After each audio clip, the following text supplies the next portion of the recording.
went down into the wreckage of the Titanic. Now think about this. He's on a 3-person submarine, 2.5 miles to the bottom of the Atlantic, 1 mile an hour corkscrewing down. Now I get claustrophobic thinking about this. I get claustrophobic in an MRI too. They are 2 men, him and his a rider, and they're laying flat. I'm gonna let him pick this up, and then they got a Russian sub driver named Victor.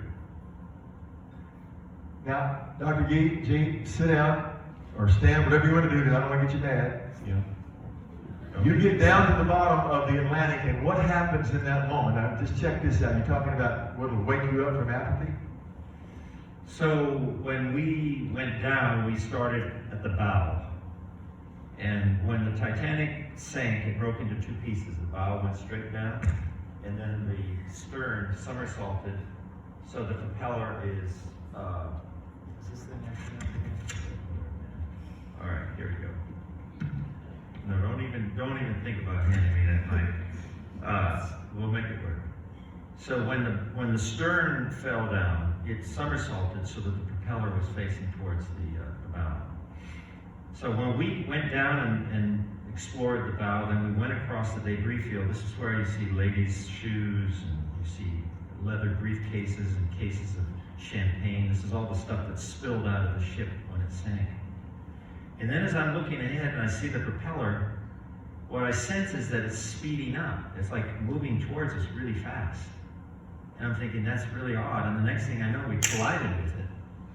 And our sub got stuck in the blades of this gigantic propeller. And my pilot, Victor, I could tell was trying to nudge us out of it. You know, like if your car gets stuck in the mud, you try to rock it out of there, you go forward and back, forward. I could hear the engine grinding forward and back. And I looked at my diving buddy, Brian, he's British, and what he said to me was, I told you I didn't want to come to the stern. And it's true, before we dove, for whatever reason, whether he had a premonition or whatever, he told me, look, whatever we do when we go down there, I don't want to go to the stern. Let's just stick with the bow. So here we are stuck in the propeller, and he says this to me, and I'm thinking, this dude's going to panic. And then I remember a story the captain of the ship told us when we were up top, and he said there was a time when a guy got stuck in the sub, and out of panic, he went for the hatch, thinking that he was going to escape. And he opened it, and of course, he just let the whole ocean in. I'm 2.5 miles. I got 2.5 miles of water above me. If you do that, it's over instantly. So I readjusted myself. We're laying down on our stomachs. I have a porthole that size. I adjusted myself so that I had 1 foot on the ground. I was going to gang tackle that dude if he even thought about looking at the hatch, because I just was really frightened. And so as I'm doing this and I'm watching Brian, I'm thinking, okay, my scientific brain kicked in. I'm thinking, okay, how do we get out of this? I'm thinking, okay, how much oxygen do we have left? I can't just call AAA to tow us out of there. And so I'm racking my scientific brain for all the possible solutions, because I'm a problem solver by training. That's what scientists do, they solve problems. And I came to the conclusion there was no way out. And so these were the words, and as I am standing here looking at you, these were the exact words that came into my mind. This is how it's going to end for you. And then I started thinking of Laurel. How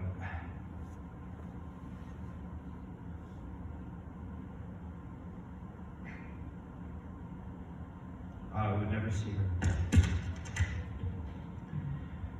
And I thought of all the people who had lost their lives in the Titanic, and I thought, wow, I'm going to join them down here. I'm going to become one of them, the dead. And then something really quite remarkable, 2 things actually remarkable happened. And I'm just reporting the facts. I'm a reporter, I'm a scientist, I don't spin, I don't embellish. This is just what happened. 2 things. One, suddenly in the midst of all this, I just felt like this kind of peacefulness wash over me. It was just like random. It was just like suddenly I felt peace. And then I felt something inhabit the sub, something invisible. I don't know how else to explain it to you. And then after an hour of this, we got out of it, and I told Victor to just go up. And Laurel had been notified by ABC News in New York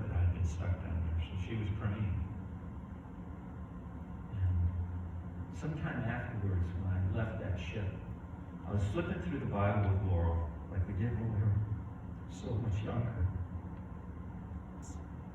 We read the Bible together. And I came across this verse. I want to share it with you tonight. It's Psalm 139. It says, "Where shall I go from your spirit? Or where shall I flee from your presence? If I ascend to heaven, you are there. If I make my bed in Sheol, you are there. If I take the wings of the morning and dwell in the uttermost parts of the sea, even there your hand shall lead me, and your right hand shall hold me."